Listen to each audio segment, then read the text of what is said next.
পশ্চিমবঙ্গের বেশিরভাগ জেলাগুলিতেই এই আগামী 7 দিনে বৃষ্টিপাতের কোথাও কোনো সম্ভাবনা নেই, এক্সেপ্ট উত্তরবঙ্গের কয়েকটি জেলা।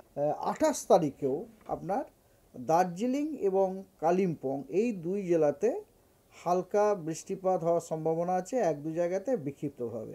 এছাড়া পশ্চিমবঙ্গের কোনো জেলাতেই আগামী 7 দিনে বৃষ্টিপাতের কোনো সম্ভাবনা নেই।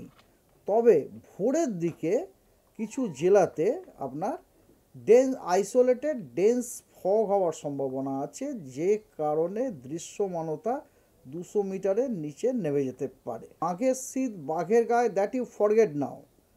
এখন এই যে ক্লাইমেট গ্লোবাল ওয়ার্মিংয়ের যে আপনার ইরাটা এসেছে, তাতে দেখুন বিভিন্ন ডকুমেন্ট, বিভিন্ন প্রেজেন্টেশনে অনেক বড় বড় বিজ্ঞানীরা একটা জিনিস সবসময় প্রতিষ্ঠা করেছেন, যে প্রতি বছরই গরমের তীব্রতা বাড়ার সম্ভাবনা আছে এবং শীতের তীব্রতা কমার সম্ভাবনা আছে।